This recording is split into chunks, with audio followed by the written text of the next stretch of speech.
Oh my gosh, guys. It's just us. So early. It's just us. There's no Yes. live streamers. No. It's just us. There was an apocalypse and the entire world is gone. And so we're the only listeners of So this we're the podcast? only listeners of this podcast. We are the so- number one podcast on the planet now. Isn't this so exciting? Oh, well, guys, also just FYI, I hope nothing special happens between Friday afternoon and, Sunday night when this posts, because this is being recorded a little early. We usually are right on the cusp, recording Sunday night, putting things up Monday. I love how we're kind of whispering, I too. mean, yes, because, it's just us. We got to keep it quiet. It's an ASMR It is, podcast. your favorite kind. I'll start eating into the month. No, please, no, thank you. No tapping, nothing, thank you. I think people, don't you want to hear that? Is that what they do? They do like, I think I'd be good at that. No.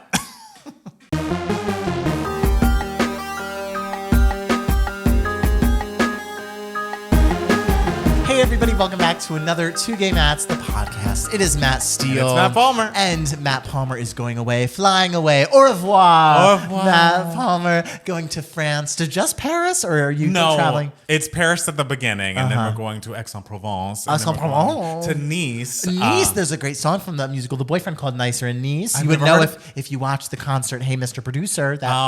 You feel like you are always threatening me with that. I sure am. and It's 3.5 hours of greatness. That's a long time. And I feel like I've already seen it, but then you keep telling me I have not. You haven't absolutely not seen it. Okay. Well, I won't be doing that, but yes, I'm so happy to be going to France, to Paris. It's going to be a lovely trip. I've never been to France at all, and so I'll be a good first timer. And Jackson studied abroad. He, took French all through college, and he studied abroad in Paris for 6 months or whatever. And so he'll be right at home, and I'll be like, parlez-vous anglais?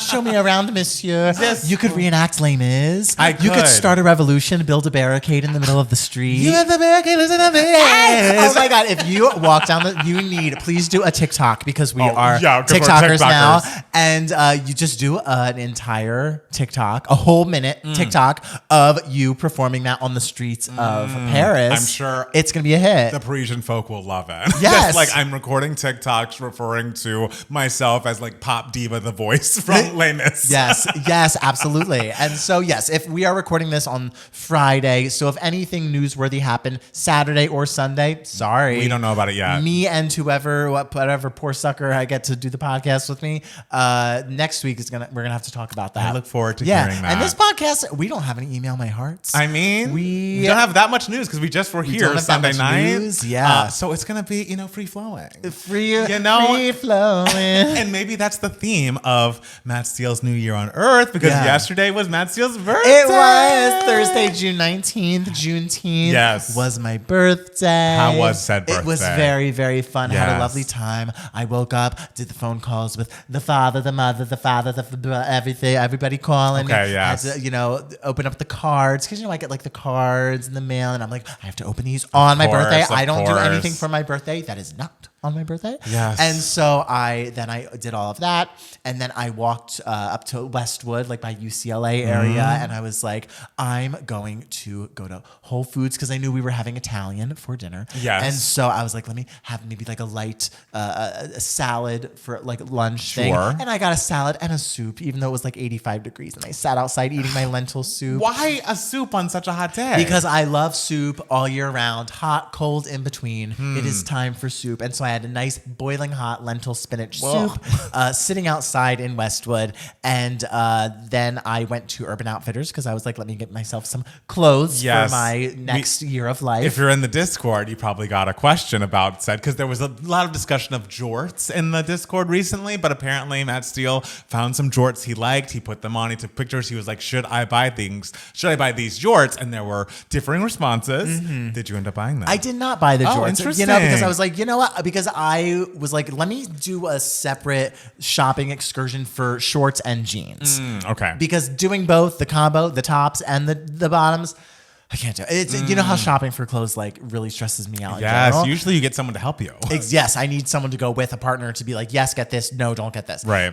But no, I'm in my late 30s.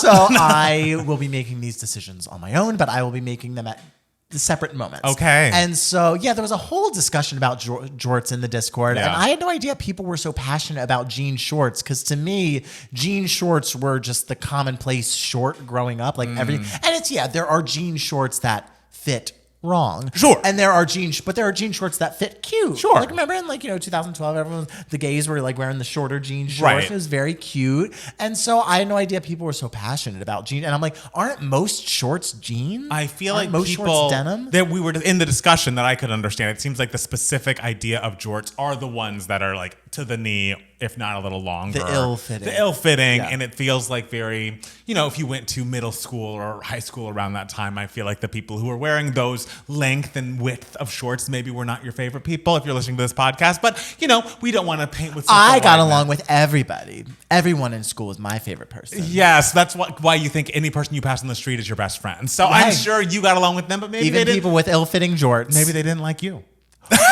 Listen, I don't want to brag, but I did win best personality of my senior class. Oh, what happened Nottingham since High then? School. It just got better and better, baby. The star just started shining brighter and brighter and brighter. Interesting. Yeah, but now since jeans, shorts, now since shorts in general are getting a little baggier, the kids are wearing them a little baggier. Yes. And Urban Outfitters, more of a skater vibe and everything. I was like, should I? Yes. Should I? Yes. I was very tempted to because the outfit I put together in the dressing room looked cute. But I was like, no, let me save my bottoms for later. Sure.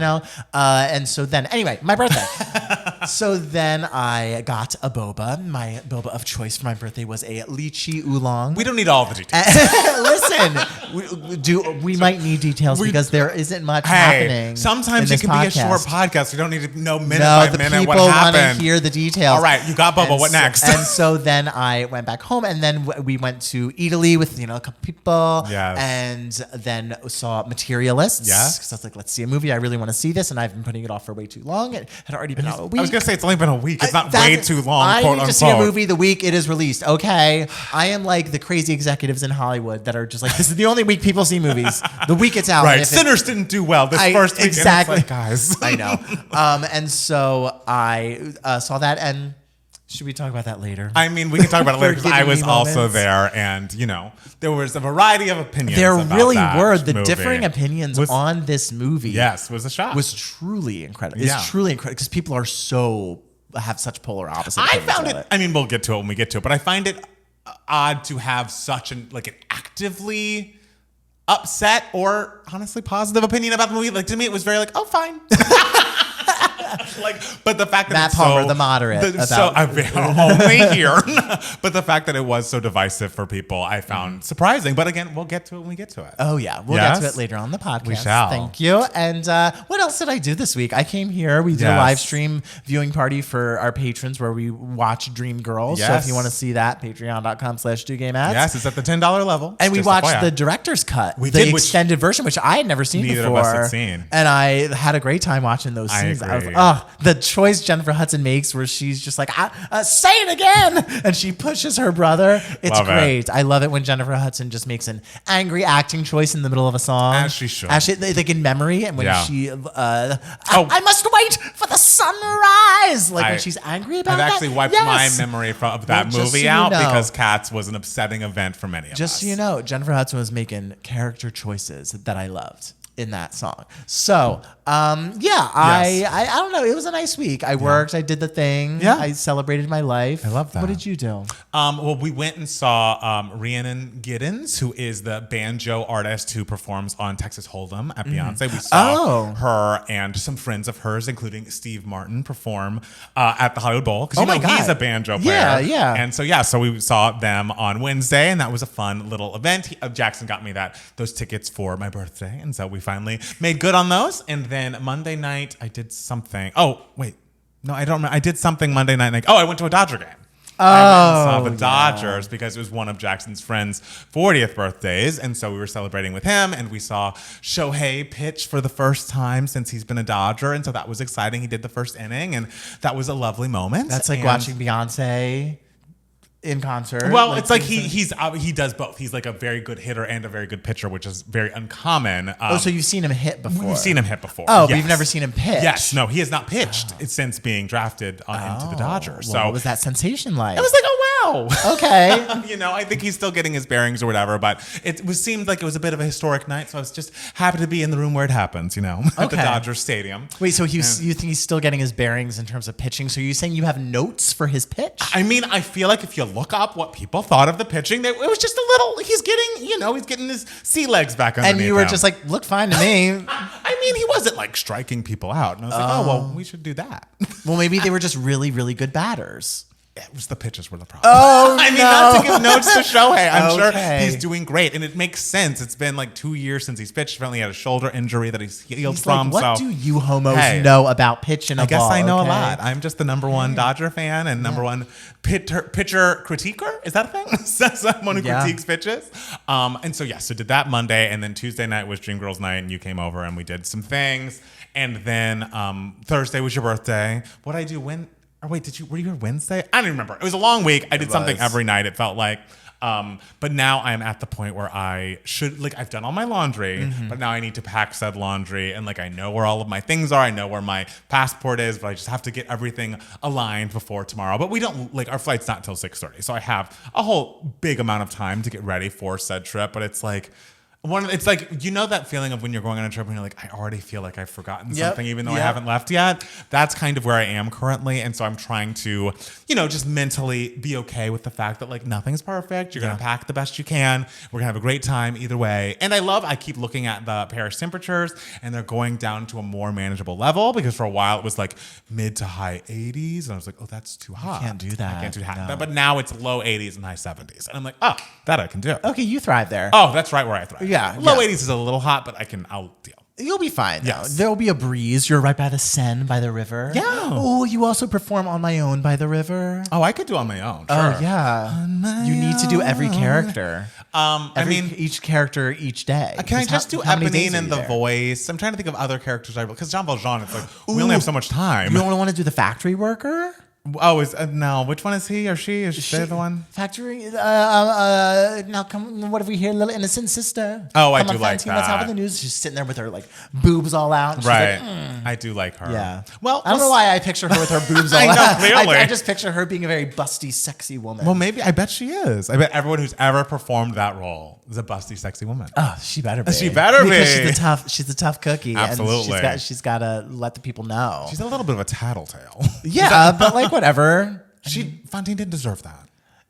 But I mean, she probably has struggles in her life as well. She's probably a three-dimensional human. It's character. true, but let's not all blame our troubles on the one girl who's just trying to make ends meet. Yeah. Yeah. It's just something to think about. There's something to think about. Will you perform Javert? Because I know you, or are you still? Is it too traumatizing? The fact that you did not get the role in high we all school? know that I do a great job here. I mean, the thing is, with my audition, they could have cast me in anything.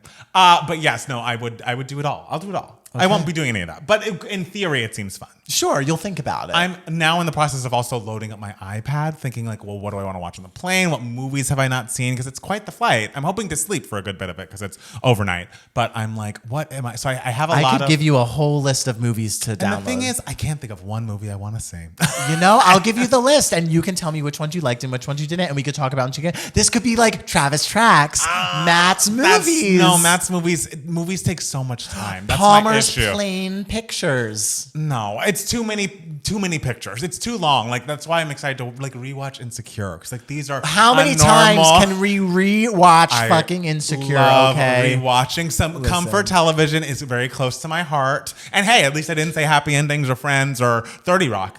Insecure. It's all the same shows over and over. Season 3 of New York Housewives. Everything. Fucking season something of Atlanta, I'm sure. Yeah, season 6. And okay. But yes, no, some people feel comfort in rewatching the classics. It's like, do I want to be on a plane where I'm already squished into this plane for 10 and a half hours, then rolling the dice to see whether or not I like this new film or TV show? No, I want to know that I'm going to enjoy what I'm watching while I'm playing my what? Switch 2, which I have now. Thank you so much to our lovely friend, patron, buddy, Jeff, who, for whatever reason, was looking to sell his Switch 2. And I was like, I have a buyer for you. His name is me.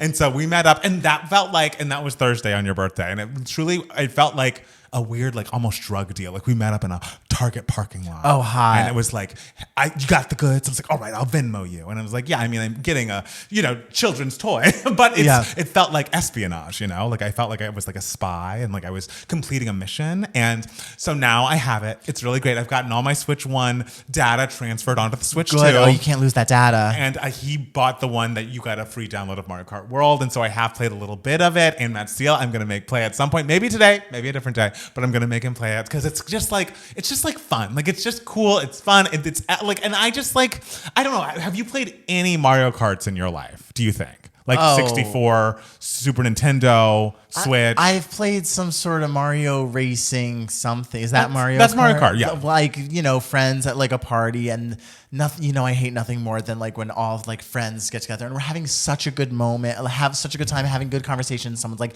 let's play a game. And I'm like, oh God. And then even worse when they're like, let's play a video game. Or like, let's watch me play video games. Well, that's wild. I think that's rude. Can't. I think that's rude. But if we're all playing a video game together, that is a form of camaraderie. And there's like, you can have conversations during the game. It's not like everything has to be about the game. Like the game is just like the thing we're doing while we enjoy each other. No, I check out. Wow.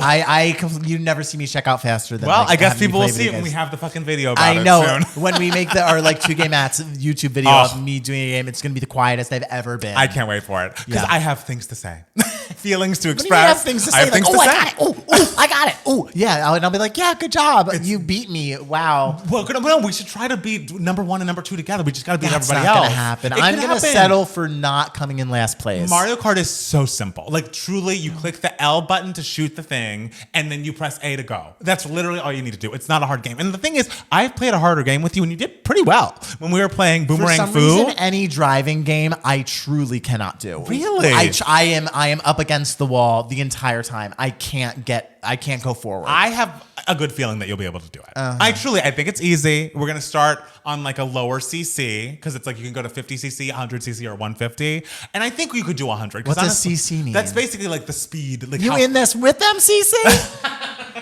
That's a Dreamgirls reference if you don't know. But yes, it's basically like the different levels of like speed of the races. I want to go slow. But 50 is going to be so slow. Let's do 100. Girl, get over it. It's not like you're feeling the actual wind in your hair. I know, but like I want you to get the real experience. 150 I feel like would be tough. But I bet you could do 100. It's all real. It's real if you believe it's real.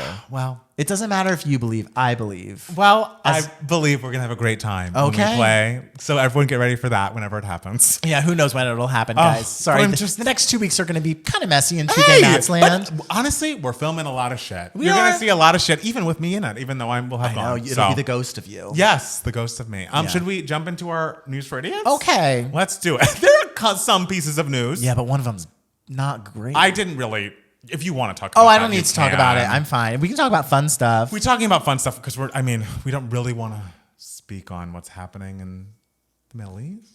Not that. I thought that was what you were talking about. No, I was like, no, that's way too complex for us. Say? That's way, girl. You think I understand that's what foreign relations? I was like, oh, you thought that's what we were starting with? Oh no, I thought we were talking about Mr. Perry. Oh, we are. Let's see. You think that's a fun story? No, I don't think it's fun. It's a story I can understand more than what's happening. Which I understand the basics of what's happening in the Middle East. But and remember when Trump was elected and he said that there will be no wars under me? Well, and look at fucking that. And look at. We're not getting into furious. it. I'm furious. Just know that we're furious. We're plugged in and we hate it. And we hate that man with our full heart. And we're going to move on. We're going to move on. This isn't Pod Save America. Just know that we're mad. But before we get to Tyler. Okay. Wait, is this my first? Yeah, I guess it is. Okay. Okay. The Golden Globes have set awards timeline. And this is personal for us. Okay. Because there's a new. Wait, this was announced a long time ago. It was, but they've just given us more information on okay, great. The Best Podcast Award. I don't know how or when we start campaigning. Okay. But I think we're doing it now by bringing this up. Campaign starts now. The newly announced Podcast Award specified all eligible podcasts must have at least 6 episodes released during the period of January 1st, 2025 and September 30th, 2025, with each episode having a minimum length of 30 program minutes. The top 25 eligible podcasts will qualify with a total of 6 podcasts making it into the category. We're eligible. We were eligible. We're eligible. Okay, how do we... okay. We have to do an FYC campaign, We right? barely even know who votes for the Golden Globes now. Like, they've got to be in LA, though. So I bet if we go door to door, like the Girl Girl I've been Scouts. on a date with a voter. Oh, wait. I'm positive, right? Like, I don't know. I think our overlap guy... You think he's a voter? No. Oh, really? Not for the Golden Globes. I don't know. He's in the industry. No, just because he not- writes for TV. You would think you get a no, little... the Golden Globes are a very different thing. But it's not Hollywood Foreign Press anymore, is it? No, but then it's but like, now that we don't that's the know who thing, it no is. one really knows who it. I mean, I know there's information out there as to who it is, Right. but like I don't think anyone truly understands. We've got to find them. We gotta find them. So if someone could write in the comments of this video or on the comments of Spotify, because you can leave comments there now, how do we become one of the top 6? At least get to the top 25. Because the thing is, top 25, that would be incredible. Sure, we're not the most listened to podcast in the world, but we are the best. We are the best. We're good. We're here. We're on time. We make podcasts when one of us is out of town. Yes. Not everybody does that. We work really hard. And we've been in front of this camera for 13 years, in front of these little podcast mics for 6. Yeah. Come on. Come on. I mean, I think there's got to be a way, to quote Mariah Carey's track 2 on her debut album, there's got to be a way. Exactly. And I believe we can get there. Okay. So, because we've already met the requirements. Yes. So, and we're based in LA. So, if you're in LA too, talk to your friends. Talk to your friends. Are you one of them is maybe a voter of One something. of them has got to be a voter. Send them. Which one? I mean, I would send them the Mr. Mayor episode, but that wasn't within was this so long year. ago. We've had some pretty good ones recently, though. Yeah. What's you know? our? It's kind of hard because like it's such a consistent album. It is. You know, it's And- like trying to pick a favorite track. And it's off like- of like Fearless. and it's like- they're all flawless. After I record the podcast, I forget everything about it. I Much know. like a season of The Real World I or something. know. But you guys have to tell us, which should we be sending to the voters? Which of our episodes from 2025 need to get into the eyes and ears of the voters? Because again, we're a video podcast. Yeah. Not everybody has that. And if I need to send tasteful nudes, Oh, well, I won't be doing that, but if that's anyone knows deal, a photographer who can make me look about 15 years younger and have about like 30 more pounds of muscle. because you're saying you have nudes, but they're just not tasteful. Is that the implication? There are no nudes on my phone. Okay, Good. thank you. There you go. I just feel, and no judgment, because it's like, send a nude if you want to, but also crop your head out. Crop your head crop out that head if you're out. sending nudes, FYI. Yeah. But to me, it's like, I could be famous one day. I can't have my nudes out and about. Yeah. I've never sent, but the thing is, sometimes people ask, and also sometimes people send ones to you without you asking, and I'm like, don't send me this. And then they expect one back. Oh, and it's like, oh, I didn't ask you I for didn't this. ask. I did will not. never ask someone for a nude because Never I have once. none to give back. I told you about this, and I don't know if this, I don't know why I'm going here, but We're going- you brought nudes up. Oh, sorry. There was a man who I met on a dating app a long time ago. Yeah. I didn't even remember his name, but he sent me what was essentially a boomerang of not only like him nude, but him doing a helicopter move with himself. Do you remember when this happened? I remember when this happened. I've never blocked a man quicker. Like I was like, well, great. He could have probably been a fucking Golden Globe voter, and you just like ruined that connection. No, I'm not responding to a helicopter. I did not request a helicopter. I didn't request the nude at all. And it's like, you think I'm going to come over and sit in your hot tub, which was the request, along with the helicopter? Absolutely not. You must not know me. I mean, Mariah has many eras. I feel like I'm more of the daydream. It's like I'll bat an eye, but I'm not going to jump on a helicopter. Oh, sure. You know what I mean? Helicopters are dangerous. They are dangerous. Okay. Yeah. Whenever someone sends one unsolicited, I'm always just like, oh, haha. It's also like, I mean, I don't know if it counts officially as assault, but it's certainly harassment. You cannot send an unrequested, unsolicited nude picture to someone. I think that's rude. I don't think I've ever gotten one from someone who I wasn't already like flirting a little bit with. Sure, but flirting and is here's different a from picture of that me is nude true. is different. FYI, kids. So okay, I can't say I've ever been offended by. I'm always kind of just like, oh, okay. If this were me, I would have not just jumped out the gate with this. Right. But I'm cool with it. Right. I just have nothing to send back. Interesting. Darling. Right. So I will say because it was very early on in the talking with this person who I don't think we ever even met. I feel like once people talk to me long enough or meet me in person, they kind of realize that that's not something I would want. Yeah. So like if I've been on a date with you, you probably know in your head just like, oh, he's not a nude. And I think people get from like my like dating like profiles. It's like my thing is my info section is literally just like hit me up with your hottest takes regarding musical theater, movies, or whatever, or music. And so I don't think they're like, oh, he's just looking for a hot time real quick. It's like, I mean, They clearly they still send them to you every once in a while. So some people aren't taking the note. I can't help it that people just desire all this manness. All that manness. All the madness, yeah. So, but for a Golden Globe nomination, I will helicopter Absolutely. everything on my body. Only if solicited. Only if you want. The Golden Globe voter wants it. What if we get a nomination and people are like, how is this podcast that, like, no shade to us, doesn't have as many subscribers as other podcasts that probably will get nominated? How did they get nominated?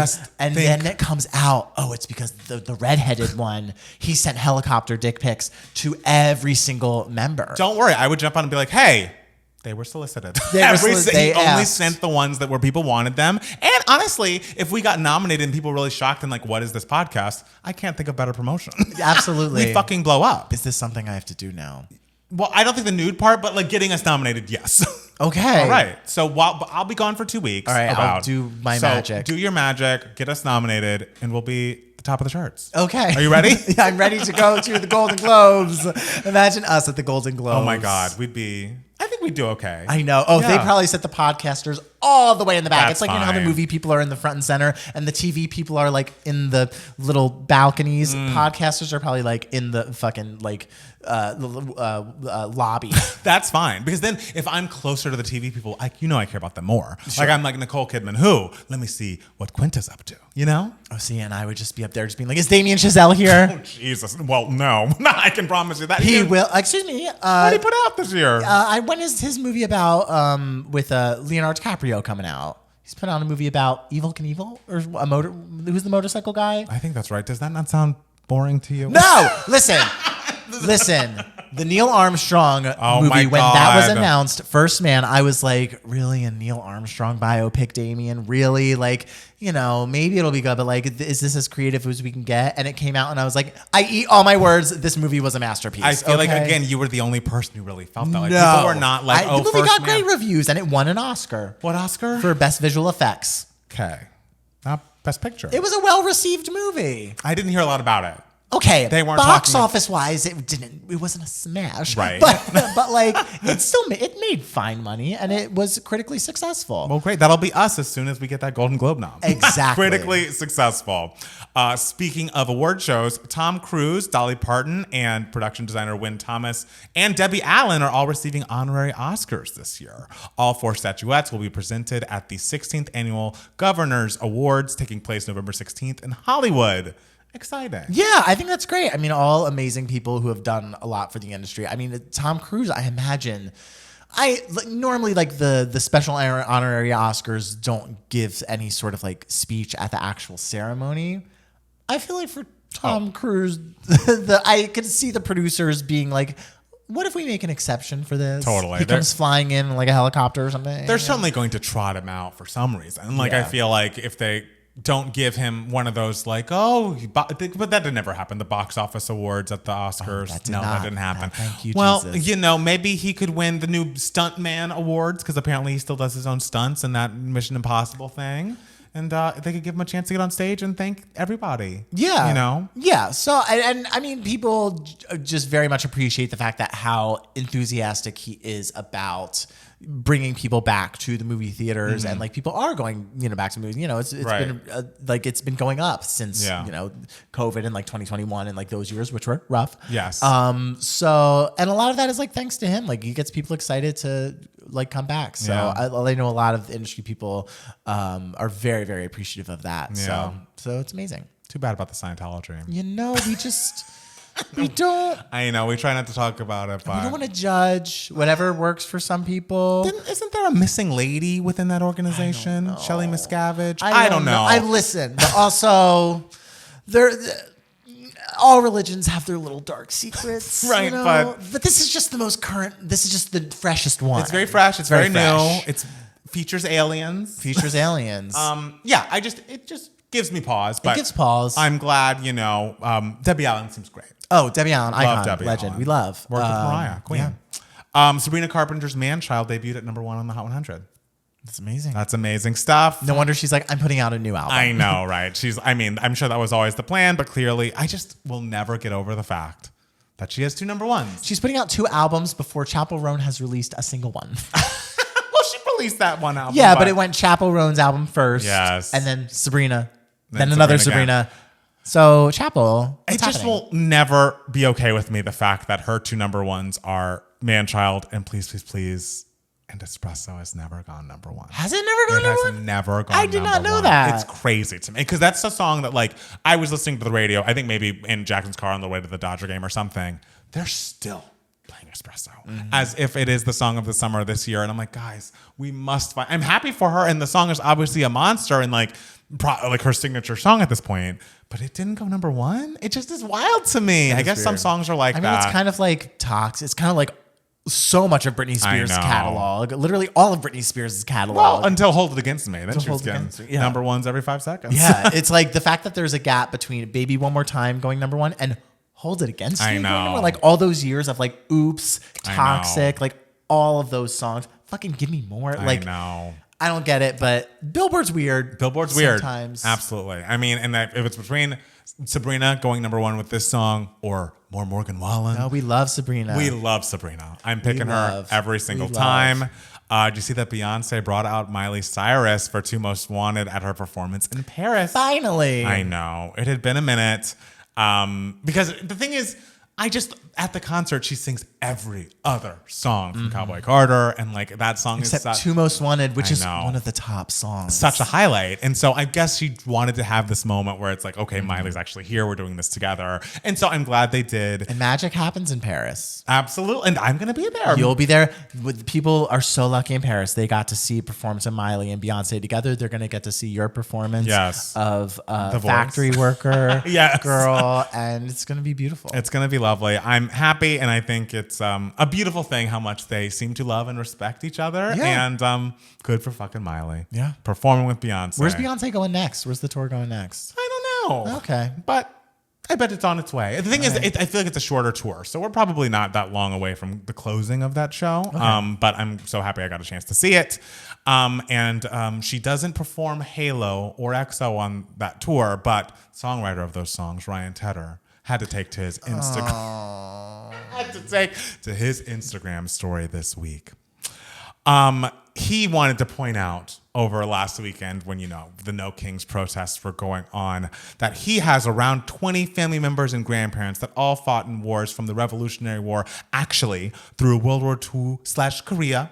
All politics and parties and righteous indignation aside, it's a super bummer that instead of celebrating the 250th anniversary of the USA Army and all those who have fought and died on our behalf, we're protesting. And it's like, that protesting is one of the most American fucking things you can do. Well, and you know why And- these people in the army were fighting. They were Yes. fighting for our right to protest. Exactly. And the army themselves in this parade, a lot of people suspect that they were protesting and how they were marching Yes. because they were marching they weren't really marching. They were kind of just walking. And a lot Right. of people think that was a form of their protesting. Right. Like, yes, I'm required to be here, but I'm not going to do it in the way that this president wants. Right. And shouldn't you be more offended by the fact that Donald Trump is using the army, like these people's like very brave and very important service, Yes. and using that as sort of a way of glorifying Himself? himself? Like- Like, shouldn't that be more offensive? And it's like, if you think for 2 minutes, why are we all protesting? What got us into this situation that we all feel the need around the country to have the largest protest ever in American history? And for you to go on in that Instagram story and say some shit about like, I disavowed both sides for a long time, XYZ. It's like, don't both sides this. There is a clear issue with the person and the party in power right now. And the fact that you are going to talk down to us, the American people who are protesting, as ICE does the most disgusting and deplorable things to people and immigrants in this country. And this is all you have to say? Shut up, Ryan Tedder. And look, I get like the thing with like protesting is it's designed to make people mad. Sure. Like it's designed to offend. Like that's what protesting like inherently is. And so like you're absolutely allowed to have your feelings towards it or whatever, but like keep in mind that protesting is designed to offend or to upset some Right. people who need it's to open, people's eyes, to make people more aware of things that certain parties are doing. Yes. And so yeah, that's kind of the like, it's a lot of when people are like, oh, like, yeah, protesting is great, but like not in this way. Right. It's like, kind oh, of but they're in the street or they did XYZ. And it's like, guys, this is the point. It's Yeah. supposed to be a little bit of a disruption. Like, you Yeah. shouldn't be able to just completely live your life normally in the exact intersection where a protest is happening. But maybe while that time that you're inconvenienced, you can think again for 5 fucking minutes. It's like, why are these people protesting? How did we get here? And then you'd find all the answers you'd look for. So Ryan Tedder, get on a computer. Yeah, Open your fucking eyes. And it's like the No Kings protest. It's very much, you realize like a part of the reason why like we're protesting is because of the horrible things that this administration is doing with like veterans benefits Yes. and all of that stuff. Right. Like the way to support the army and all the military is to like help veterans. I know. And like get like, because they, sacrifice their lives for like this country and for us. And so the way to respect them is to like support policymakers who aren't trying to like get rid of like their benefits and slash all of this stuff. Exactly. Like, who in this country right now is trying to cut the budgets for the VA? It's not the Democrats. It's Nope. not the left. It's not those of us protesting. So maybe you need to be more mad at that guy that, like, I guess he's bad. I don't know. Ryan Tedder, I like you, but have you written the same song over and over and given it to different people? This is why Kelly Clarkson doesn't work with you. Because Already Gone sounds like Halo. And open up your fucking eyes. And okay, Already Gone is great. It is great. But let's be a little bit more original in our thought and our work. Yeah. Yeah. More originality. So that sucks. Okay. Are you going to watch The Hunger Games with Glenn Close? Maybe. Cool. I don't know much about the Hunger Games. I Yes. didn't see the first batch of movies. I hear they're good. I hear the book series is really good. Maybe. Okay. I'm not. I love Glenn. You do I love Glenn.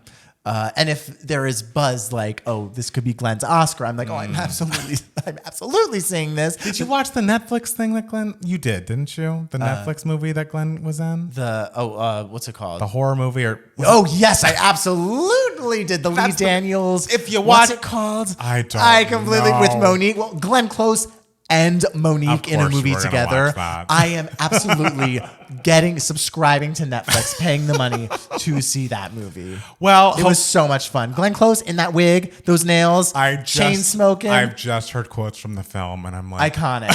very Iconic. shocked every time it comes up. But Glenn Close just has so much fun. yeah, and Billy Porter's also going to be an upcoming sequel, so that's exciting for Hunger Games folks. And like Kieran Culkin's in it, I know. Oh, Kieran's in it too? Yeah. Oh, nice. Yeah. Good for him.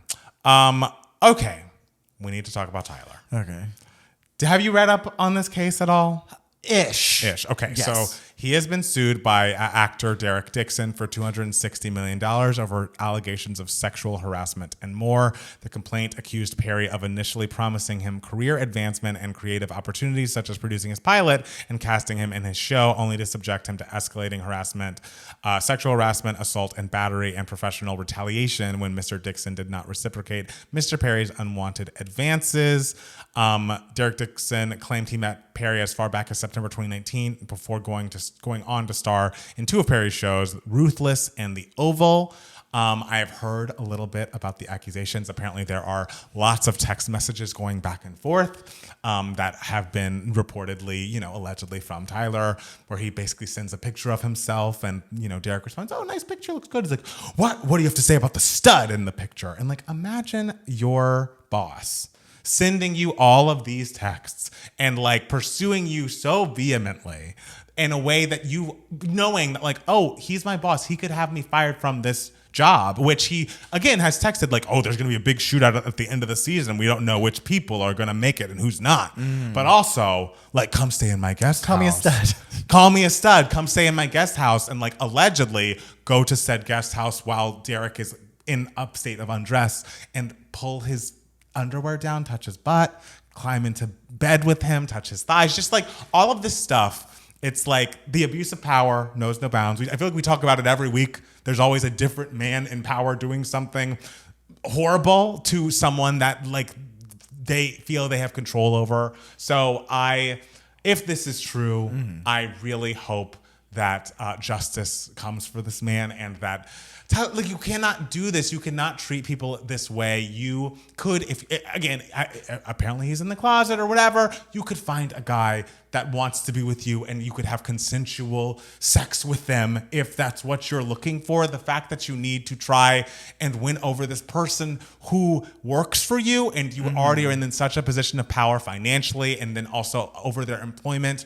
It just, I'll never understand. I say it every week just because it keeps fucking happening, but it's like, I don't know. It just it's a wild case, and I am happy that, if this is true, that this is coming to the forefront, that people can be made aware that this is something that this person does, and that I hope Derek gets every penny he's asking for if this is true, because it's harrowing. It's just such a nightmare, the idea of someone in power over you, your boss, is sending you this fucking stuff, doing this to you.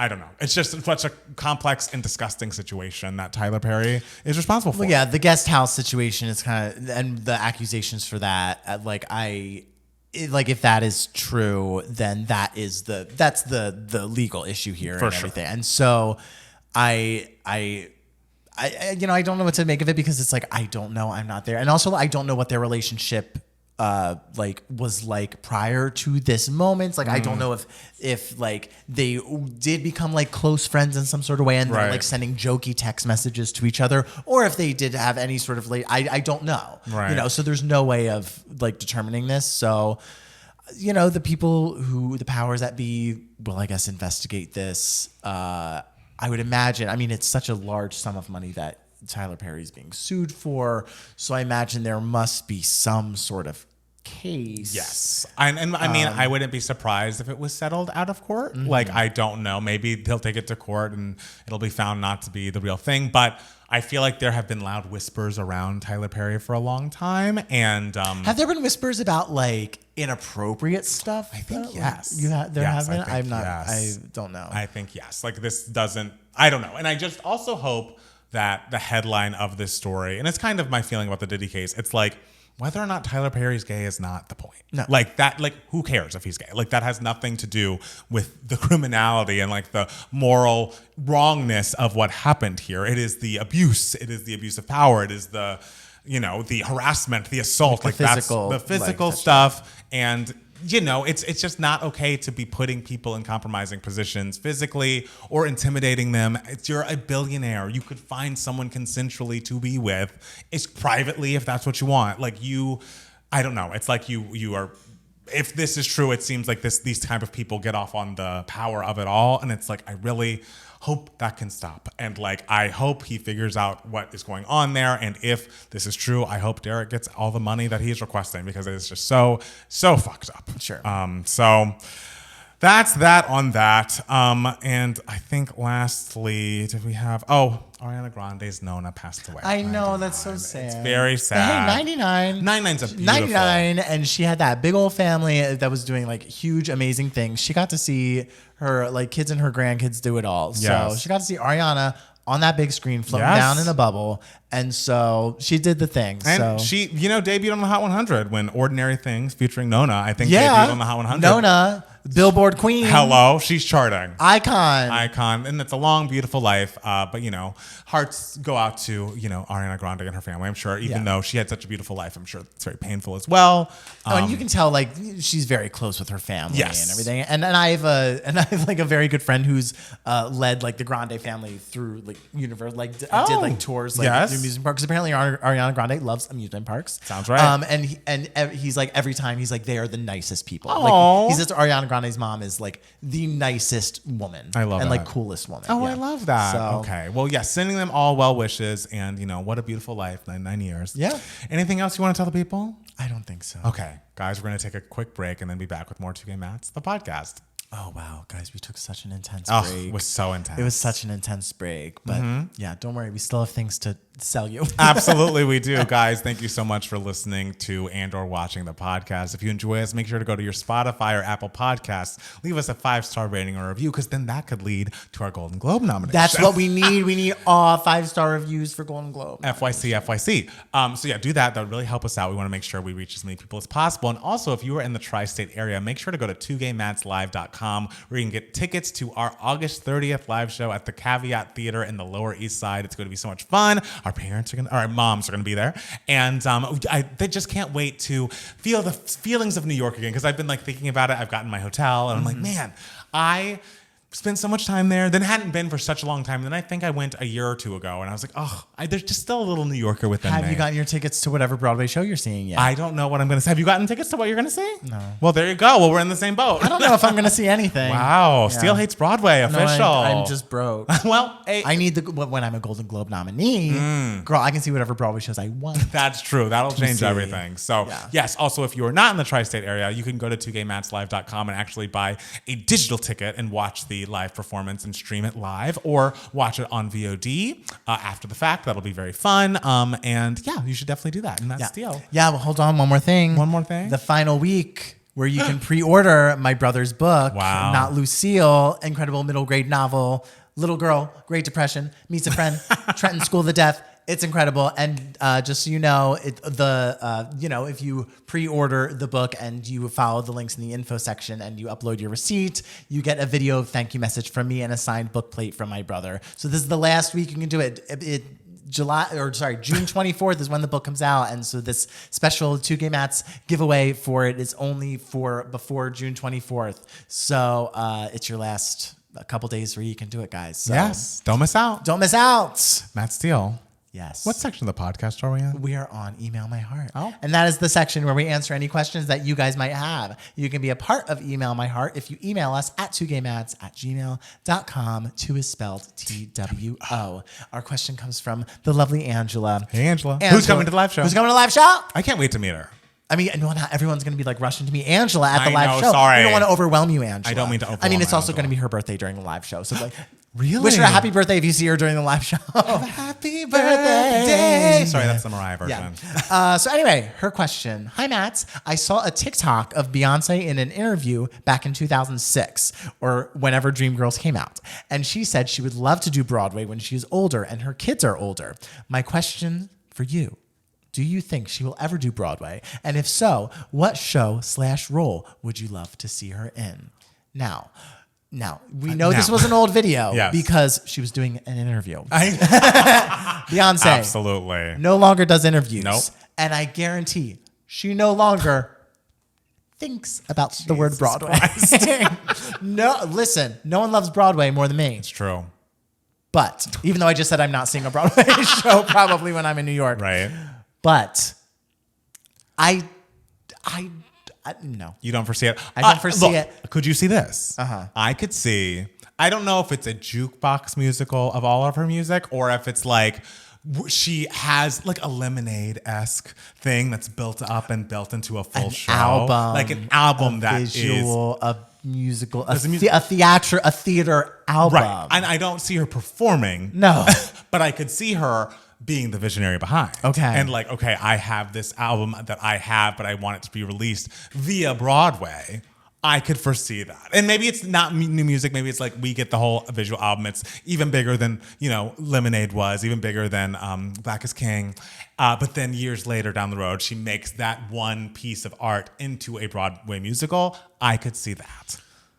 Okay. I don't know if I see that exactly. Okay. I think she's very protective over sort of like her visions of things. Sure. And it's like, if it's not the apps, like Black is King is such a monumental piece of like cinematic achievement. Yes, it feels to it me. really is. And like Lemonade as well completely changed how we think about albums. Self-titled completely changed how we think about albums and everything.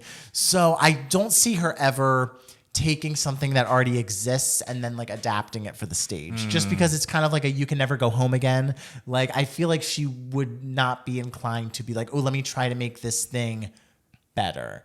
I don't think better. better. I think just a different medium. You don't think she's open to another I medium? think if she were to conceptualize a piece of theater, it would be a completely new idea. Okay. It wouldn't be a recreating of one of her past things. I feel like she's very much just like constantly forward. Yes. Looking forward. And so if she were to create a piece of theater, I think it would be something new. Do you think of all of the ways that Beyonce and Broadway are used in the same sentence, is that the most likely, or do you think there's another likely path for her? Like her performing 8 shows. No. But like, is there another? Can you even think of another concept that Beyonce and Broadway in the same sentence makes sense? I don't know. I don't think so. I think it would be a part of, because she's also very much just like, you can tell she's decided, like, I'm not going to go the route of trying to, like, be the Dina Jones and be like, I'm a singer, but also I'm an actress. Right. And also I'm this. I think she's like, I will be the absolute greatest to ever have done it in the medium of recorded music of sorts, you know? Yes. And so I think she realizes that, like, that is where her legacy... I think that's like where her legacy would have the most impact, kind of. Fair. And so, like, being the absolute best as opposed to just like sort of being one of the best in multiple mediums, you know? So you think Beyonce hits Broadway? No, That's what I heard. Has Beyonce ever been to a Broadway show? Yes, she went to Hamilton. She talked to Jonathan Did she go Groff, to and she Hamilton? said, "I'm stealing your walk." Oh no, and she also went to Death Becomes Her to see Michelle. Okay, I'm so sorry about that. I'm sorry I accused you of never having seen a Broadway show. And Beyonce's listening now that we're nominated for a Golden Globe. Now we're nominated for a Golden Globe. I see her on the red carpets of the Golden Globes, and she's like, "Congratulations on your nomination." Yes. What kind of helicopter videos did you send? Oh, I was like, I didn't send anything. I didn't send anything. He did. And she would whisper in my ear, "Do what you have to do," and I'll be like, "Yes, Beyonce, I will." And so, yeah, okay, I'm sorry. Beyonce has been to Broadway shows. Yeah. I think she's kind of chill with it. I think she likes relaxing a little now. And I think when there is a project, she likes a project that she can work on gradually with time. Because like when you're doing a piece of theater, you're performing in it. I don't believe I agree with you there. I don't think she's going to be in a Broadway show, but I could see her as the author of one. Maybe like a 2 or 3 day residency. Would we call that a residency? A 2 or 3 day special event, like Liza at the Palace or something. Beyonce, but like aesthetically, is a Broadway theater like the theater that she should be at the Sphere? Yeah, it's like she is a little more technology, a little more like what kind of wild thing can we show, as opposed to like it's just going to be me in an audience. It's like, no, she likes to do more than that. Yeah. You know, she likes to do like a full visceral experience. Right. You know, so I don't know. Well, speaking of, Clarkson has said she wants to do a Broadway something. I don't know if that's going to be she wants to write something. She would write great musical theater. Absolutely. I think she feel absolutely like would. She could be the next Sarah Bareilles in that field. I think she could definitely do that. But a question that just popped into my head. In a few years, and I also don't know the show, but would Kelly Clarkson be a good Mama Rose?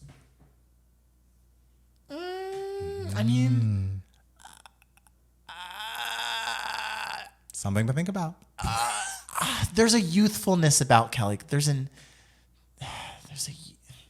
Maybe let's keep the idea pinned. Okay. And then we'll revisit in literally like 20 years. Oh, wow. Okay. Yeah. All right. 25 years. Okay. There's a youthfulness about There Kelly. is. There is. Like, but she's what? She's 40. She's not like... She starts off the show like in her like 40s, and then it's a, you know, like a decades long journey for Mama Rose and everything. But Kelly's 40 now. I'm telling you that Mandy Moore makeup's incredible. Yeah, but like there's a grittiness that is needed with like a Mama Rose, you know, like a woman who has like not glamorous, been through the trenches, sort of. Even though Bernadette was like a very sexy, cute Mama Rose and everything, but there's a difference between like a seasoned like Broadway musical theater performer versus like a pop performer, just in terms of like aesthetic. If Kelly Clarkson could tap into that, she would be fucking unbelievable. All right. So I'm curious I would love to, okay, we're going to have her sing a song on her show. Okay. From Gypsy. Perfect. And let's see her Some People. Just give us a Some People, Kelly. I think she's still way, way, way too young seeming. You know, even though Kelly is in her 40s now. Mama Rose is a hardened woman. And so in some sort of way. So I think I'm not completely against the idea, but we'll see. Something to think about. Yeah. So Matt Steele. Yes. I guess we're on to Give Me Moments. No. Oh, Travis right, Tracks. I always forget about Travis. Oh my God. Are you kidding me? I thought we were ready to talk about that movie you were so excited about. No. Wow. No. Steele hates movies. Steele hates Broadway. No, listen. Headlines for the podcast. Listen, I'm all about, I'm a podcaster now that I might get a Golden Globe nomination. If I get a Golden Globe nomination for podcasting, I'm going to be like, fuck everything else. Also, if we get it, you have to say we're nominated. You love to say, Lin-Manuel Miranda said I was hilarious. He said we were hilarious. I'll say we were nominated, All right. but also I am included in the we, You're motherfucker. included, but I'm just saying, you got to start with we. It's two gay mats. It's not Steele featuring Palmer. It's two gay mats. You're welcome. We'll see. We'll see. We'll see who's in the room. Okay. Travis Tracks. Obviously, Yes. you guys know this is. I made my roommate Travis a playlist because he doesn't know anything about pop music. I gave him a playlist of pop music songs he should know from 1991, the year he was born, up until today. And so, also, I just saw Travis yesterday when we went to see the Materialists together, and I did confront him about the 1997 episode of Travis Tracks because it was so upsetting to me. Mm-hmm. And so I was like, Janie, you won't believe what Travis said about Butterfly. And so we did get into it. We're in a good place. Okay. But I couldn't let it. It was still within me, you know. sure, Sometimes you needed to let it out. I had to you let needed it to out. let your feelings out. I mean, it was hard. I don't even remember which Sure. episode it was, but it was hard for all of us. And Travis, I guarantee you just sat there with no expression and was just like, yeah, I don't care. He didn't say I don't care. He seemed like he cared. Okay. He didn't change. No. I'll get him to change, but not yet. I just Okay. had to let him know. Okay. All right. Well, we are in 2006. Oh, B-Day. We are still in B-Day. This is a big Dreamgirls week, I feel. Oh, it really is. Yeah. And he got to freak him dress. Interesting. Which B-Day choices did you did Give Me Bodied already? I did get me bodied. Upgrade you. And upgrade you were last week's Got Travis it. Tracks, and this one's Freakum Dress. Perfect. Next one's Freakum Dress. And he said something crazy. I don't think I've ever heard this one. How have you never heard Freakum Dress? I think Freakum Dress isn't as big That's as you crazy. think it is. Freakum Dress to me was huge. Okay. It's a great song. That bridge. What you find out is an invitation. Great. He says, I love it. It's about trying to get fucked, and it's very exciting. Which is what he's looking for in songs. I know. guess. And it's absolutely, he gets the gist of what B-Day is about. If he's a Golden Globe voter, you know what to do. I know. Next is Irreplaceable from B-Day. I don't think you've given him half of B-Day. I've only given him 4. They're only like 10 songs on there. And they're all incredible. They are, yeah. Okay, so Irreplaceable. He says, obviously, I know this one, and I love it. It is so catchy and also still sexy. Okay. Yes. So he it likes does have Irreplaceable. Perfect song. The song that Fantasia, sadly, Passed on. She was like, yeah, I don't want to do this. Fantasia, I love you, but... Never forget. And now we are on to an exciting era for Travis because he is now being introduced to Taylor Swift. And he doesn't know doesn't know Taylor at all. which is I know. And I wild. feel like he's not going to love it because he doesn't like emotional songs. No, he likes sexy. And she doesn't lead with sexy. No. And when she does, it's like, Taylor. You're sexy. Your emotion is sexy in a sensual way. Yes. Don't do a Freakum Dress, Taylor. Which she does. She's never done a Freakum Dress. But Not yet. Anyway, but she has done an Our Song. And he says, catchy, but I can't imagine to myself listening to this again. It feels like another grocery store song. Okay. Yeah. I mean, I hear it in a grocery store as well. And it's, of course, Taylor at her youngest. Yes, and it's her at her lightest. Yes. Like it's a sweet, cute, but I just put this song on there because I'm like, I need to show you like the potential where Taylor started. Yes. Like, and her potential as like a young girl, like how good this song is, how well done this song That is. was when I stopped and paid attention. Yes. Was that song. It was Yes. like everyone, I had a bunch of friends in like high school that like we came back for summer and I was like, guys, listen to this song by this girl. Yes. It's great. Yeah, and you think it's like going to be this light-hearted thing, and it is. Yes. But it's like when we see the potential there. Yes. Yes. The specificity is already coming through. Yes. So next, The Sweet Escape by Miss Gwen Stefani. Oh. He says, I love the woohoos. This is solid. Is this song about making up after an argument? I don't know. No? I've never tried to figure not. out what this No. song is about. What it's about has nothing to do with it. It is sonic ear candy. Absolutely. That's what it is. And I'm surprised you never heard this song either. That one's more because this is a song that I feel like was everywhere. Big hit. Did you not put Wind It Up on here? I didn't. Wow. It was on the list for a little bit, but I had to only do 365. Yeah. And when it was like a 450 track You had to playlist, make some cuts. I had to make some cuts. Wind It Up was one of the cuts. I'm Wow. sorry. But something that absolutely had to make the cut Yummy. is the song Yummy. Perfect. And Travis says, this is so sexy. Yes! I love it. A classic horny song. It was Gwen Stefani Yummy, not Justin Bieber if you're out there Yes. listening and confused. Yes. And he says, honestly, though, I feel like it could have been a little shorter. I'm not going to disagree with that. It does last quite a bit. It does last a while, but I like every But it's weird so little weird. sound It's that's so great. used. It's a journey. It's a journey. Yeah, but I'm glad he likes it. In case you don't know, everyone needs to know this song. It is Gwen just like talking in a microphone, and there's little cute sounds, screwdrivers, Yeah. it's everything. sexy and horny, according to Travis. Next song by Miss Pink, her first addition to the Travis tracks. Who knew? Oh, and I love Who Knew. And Travis just says, "Solid, I like." Okay. Fine. But like, you should love. Like, what's not resonating? Like, that is heartbreaking. That's Pink's best song. Heartbreaking, heart-wrenching, vocal performance out of this world.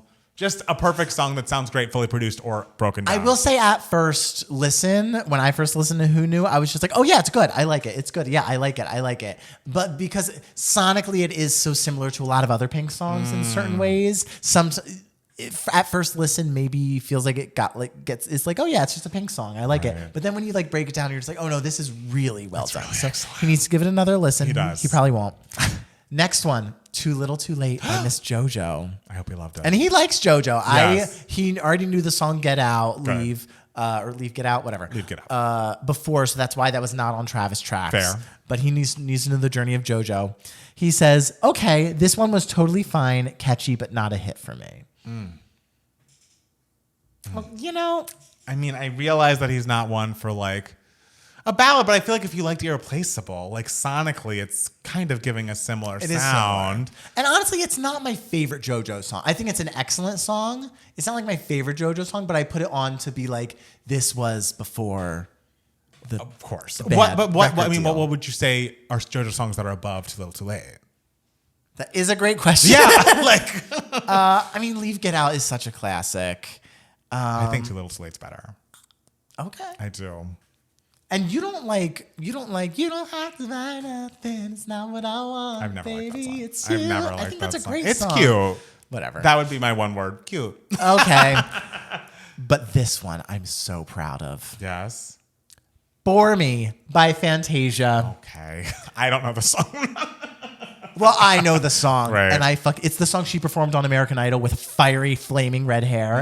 And Simon Cowell was like, what? And the entire audience was going nuts. Travis says, I love her voice so much. Very sexy. I don't think I've heard it before, but it's very enjoyable and refreshing. Get it, Fantasia. Fucking get it. This song is so underrated.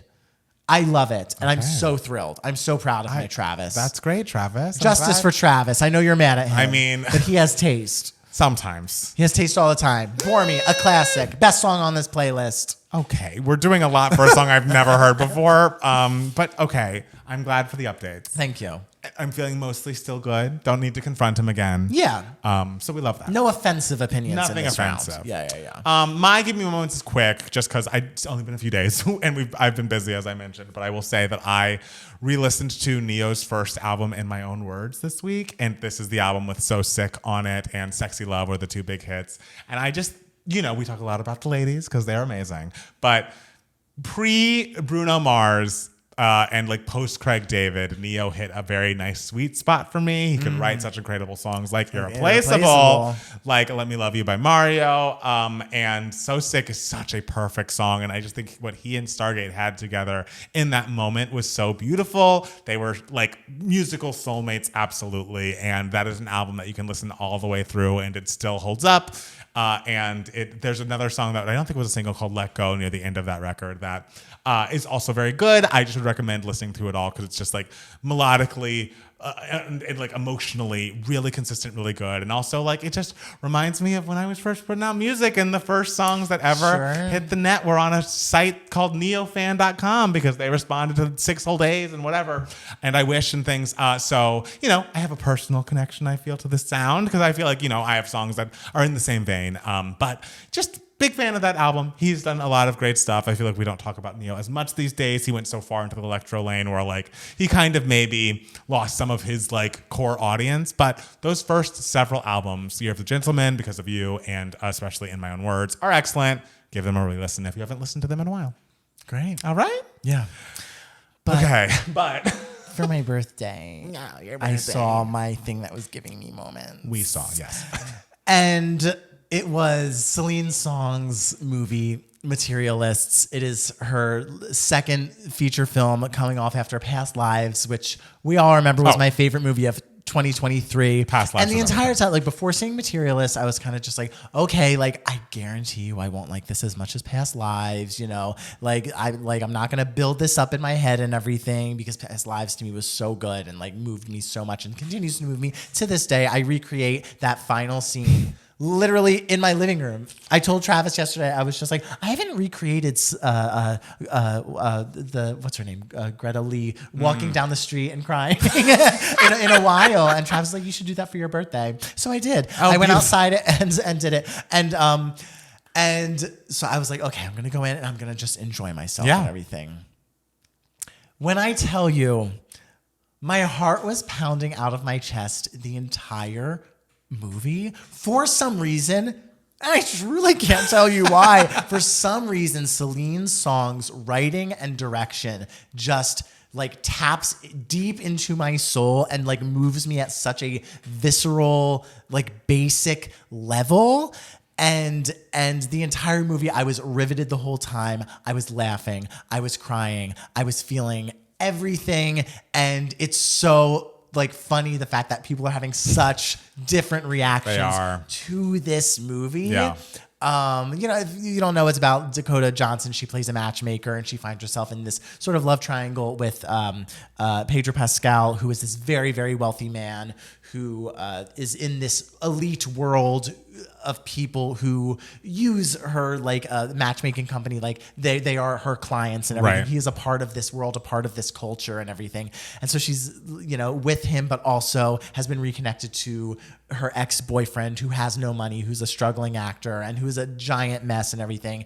And the thing is, like, the love triangle-ness isn't even really the story. Right. The story is more so like this like woman like sort of discovering like what she wants in her life, like what love means and what love is worth exploring and everything. And so it's more so her journey than sort of I think what it's being advertised as, which is sort of just like ooh, which guy is she gonna pick? It's more of like a deep, like meditative, touching exploration of these sort of themes. And I just absolutely adored it.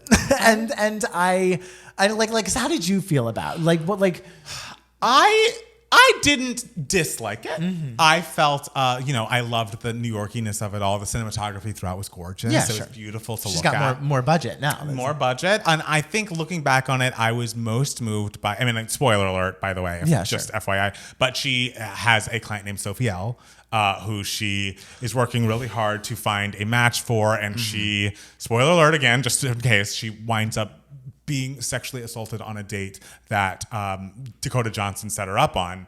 And I think that storyline throughout the film was the strongest. That was the one that like I felt like the most driving passion about. And I was like, oh, this is really emotional. And like their meetup and how poorly it first went and then how it ends up at the very end. I was the most interested in that through line. I felt, and the thing is, it's so strange because I felt like with Past Lives, I was so emotionally connected to the love story being told there and like the nostalgia and the like, what if I went in this direction or I went in this direction? And I found the love story with Pedro and Chris Evans being like, okay. Like I just like my heart did not pound. My heart, I was very stagnant during the scenes with her potential love interests. I found some of the Pedro Pascal stuff wound up being a little funny. So I was like, oh, give it a little joke at like how that all ends up. I found the final Chris Evans stuff when they were at that like outdoor woodland wedding that they kind of crashed or whatever at the end, and they have that final conversation. I thought the dialogue there, especially her dialogue, was like pretty bad. Oh, girl, I will fuck you up on this podcast. I found that to be like, fuck the Golden Globe nomination. I'm such a horrible person. Like, I don't know, you can't be in love with me. I'm such a bad person. I'm doing the math. Over. I was like, oh my God, who wrote this? We need to do another pass, babe. I think the dialogue from Celine's song is so stunning in both movies. The thing that it's so, I think it's just because it's so refreshing to find characters that are so overtly earnest in, like, we're not going for like hyper realism in either of these movies, Past Lives or Materialists. There's very much a fantasy, cloudy like sheen to it. There is a fantasy element to so much of these movies while still being grounded in like very like relatable things. Because the way that they're speaking to each other, it's just it rides the line so well for me of like both poetic and not, like, and just movies these days and TV these days, I feel like there is such a lack of that hardcore just like earnestness, and I feel like characters don't speak like that anymore. And so for me, that is so refreshing in her movies. And the thing with the love stories is it's not like I was like, ooh, like I'm so invested in her either picking Pedro or either picking Chris Evans. It was more so I was so emotionally like devastated and invested in just like the things that they were saying to each other and their sort of musings on love or on marriage and stuff like that. I found just the actual dialogue and the writing itself so compelling and everything. So it's not like it was like I was rooting for like one over the other or anything like that. I mean, like by the end, like I'm rooting for one, the one that ended up happening. Right.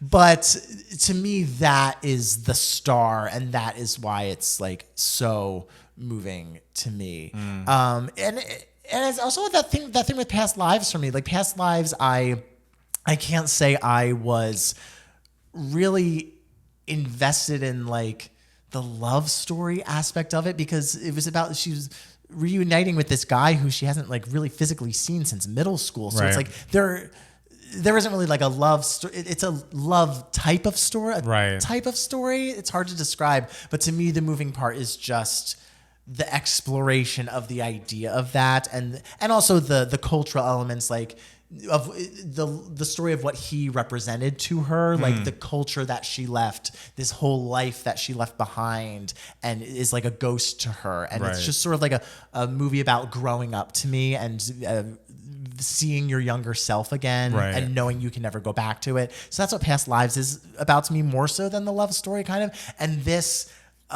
just sort of the exploration of just of how you can view how certain things, like I loved this, how certain things can seem romantic if you look at them a certain way. Like I loved the scene where she had this bride who got married to her the person who she set them up with, and she has, and the bridesmaids go to her. They're just like, you're her matchmaker. You need to go to her. She's having a breakdown. She goes to this bride, and the bride is like, how did I end up here? Like, I was supposed to be a modern woman, and now I'm just like a bride and everything. And should I be doing this? And Dakota Johnson just saying like, I want you to tell me like why what you love about him, like what your favorite thing about him is, and you can tell me that it could be for the darkest reason, and I won't tell anyone. And the bride says, I love that he makes my sister jealous of me. Like, because he is such a catch, and my sister is so jealous. He's so much better than her husband. And Dakota Johnson just being like, and she's like, so it just makes me feel like I'm just doing things so much better than her. And Dakota Johnson just saying, so what you're saying is he makes you feel valuable. And she's like, oh my God, you're right. And it's just, that scene just blew me away, because it was like really funny, and like, and something that felt so fresh.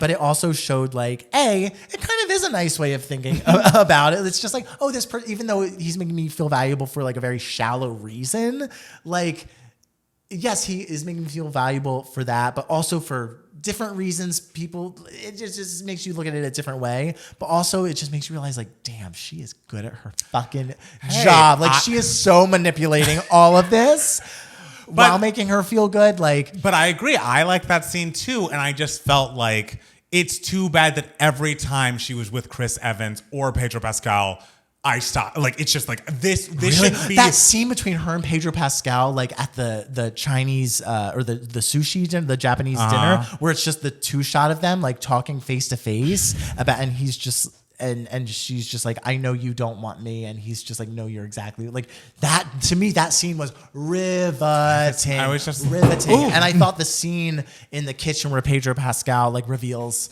a secret about himself.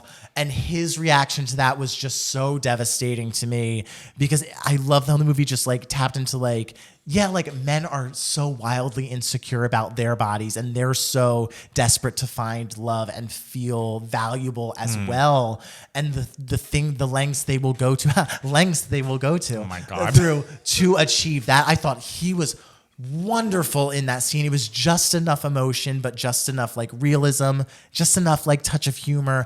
I loved that scene. I loved how every other like line of dialogue was like women referencing like how tall a guy is. Every height was such an important, and it's just like, yes, like drag all these girls and let them know that like, girls, y'all are just as shallow as guys too. Okay, I don't think just, but it does come up. Height comes up a lot. But like and like shallow in terms of like what they're looking for, like in a partner. Sure, but I mean, if we're just going broad here, you're definitely going to see more very attractive girls with guys that are less attractive than you are the other way around. Well, but it's not just shallow in terms of physicality. The entire movie is about women who want rich men. Well, long story short, it's called Materialists. You liked it. I did not. It was a perfect B- C+. The scenes where any man was in the scene were emotionless, clunky. I felt nothing.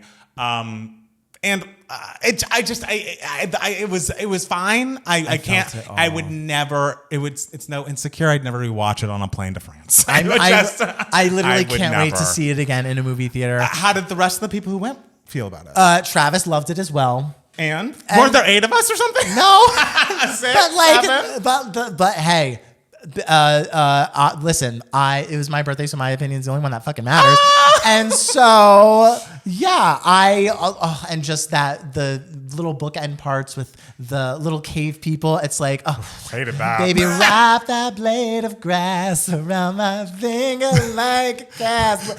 Yes, those are 2 things I don't like. Yes, listen, that song and those scenes. I thought, because it's just like a whole movie about just like the like history of like love and like what it means to different people. And it's like, yeah, it seems like such a broad topic, which, you know, when you get into like giant platitudes of stuff like that, you would think that the movie would be muddled or anything, but to me it totally wasn't. I absolutely loved it. And finally, I just want to put the button on it by saying Zoe Winters. Who is she? She plays Sophie. Oh, absolutely. She was great. Should be in the conversation for Best Supporting Actress for a nomination, if not a fucking win. She was so excellent with her very, very small amount of screen time. And I was like, that one line delivery of her when she leaves and she just goes, "Fuck you, pimp." Oh, that line delivery and that line, just like such a sucker punch. And I love that whole plot, like what it did developing Dakota Johnson's character. And I could talk about the movie forever. But we won't. And I think it's good because that we've gone over the 35-minute runtime that is required to get the Golden Globe nomination. That's all we were trying to do. And we did it in tenfold. And you know, I'm glad a lot of people like it. I think that's great. Yeah. Everyone see it. See it if you want. They want to. Aren't you curious to see what's creating such polarizing opinions? Thank you guys so much for watching. We appreciate you so much. Anything else you want to tell people? I don't think so. Okay, well, guys, we'll be back soon with more 2 Gay Mats, the podcast. Bye, guys. Bye.